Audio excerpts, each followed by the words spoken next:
लक्ष्मी निवास मालिकेच्या आजच्या भागामध्ये आपल्याला खूपच जबरदस्त असा ट्विस्ट बघायला मिळत आहे। आपल्याला असं बघायला मिळतंय की आता सिंचनाने वेगळं राहायचं आहे याच्यासाठी अट्टहास धरलेला असतो। हे सगळं ऐकून लक्ष्मी आणि निवासला खूप मोठा धक्का बसलेला असतो। संतोषला तर हेच हवं असतं। तो म्हणतो की मला सुद्धा हेच हवं आहे। या घरामध्ये जेवढी माणसं कमी होतील तेवढं आम्ही सुखी राहू। त्याच्यामुळे मग सिंचना आणि संतोष अगदी पिसाटल्यासारखं सामानाची वाटणी करत असतात आणि विचित्रसारखं वागत असतात। हे सगळं पाहून हरी सिंचनाला समजावण्याचा प्रयत्न करतो की सिंचना, अगं तुझे सांगेल ते ऐकायला मी तयार आहे, पण या घराचे 2 तुकडे करू नकोस, मला हे अजिबात आवडणार नाही। पण सिंचना त्याला म्हणते की तिथे माझ्या घरी तुझ्या बहिणीच्या तालावर माझा भाऊ नाचत आहे। तुझ्या बहीण माझ्या घरामध्ये आल्यापासनं तिने माझ्या घराचं अगदी वाटोळं करून ठेवलेलं आहे आणि इथे तू माझी बाजूने अजिबात स्टँड घेत नाहीयेस। त्याच्यामुळे जर तू आता माझ्या बाजूने स्टँड घेतलास तरच मी इथे राहणार आहे।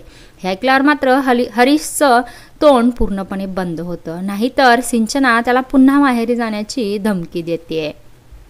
त्यानंतर आता संतोषने एक दोरी बांधलेली असते आणि इकडे सिंचना ती दोरी धरून ओढत असते।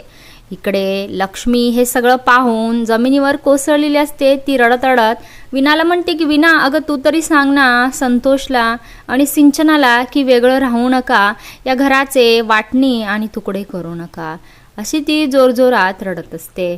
परंतु या दोघांवर वेगळं राहण्याचं भूत सवार झालेलं असतं, त्याच्यामुळे ते ऐकण्याच्या मनस्थितीमध्ये नसतात। इकडे श्रीनिवास आता मात्र सिंचनाला हात जोडतोय आणि तिला विनंती करतोय की सिंचना प्लीज या घराचे 2 तुकडे करू नकोस आणि वेगळं राहण्याचा तुझा विचार जो आहे तो सोडून दे। पण सिंचनाला मात्र आजीने पूर्ण भरून पाठवलेलं असतं की ह्या अवलक्षणेनं आपलं घर फोडलेलं आहे, आपल्या घराची वाताहत केलेली आहे, तशीच तू आता लक्ष्मी आणि निवासच्या घराची तोडफोड करायची आहे। त्यांना सुद्धा सुखाचा एक दिवस सुद्धा गेला नाही पाहिजे। त्याच्यामुळे सिंचना ही अशी विचित्र वागत असते आणि संतोषला तर अगोदरच घरामध्ये माणसं खपत नसतात।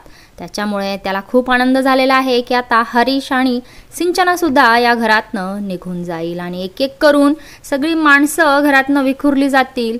म्हणून लक्ष्मी आणि श्रीनिवास हात जोडून सिंचनाला विनंती करतायत, काय आता सिंचना घर सोडून जाईल का इथेच राहील हे पाहणं खूप रंजक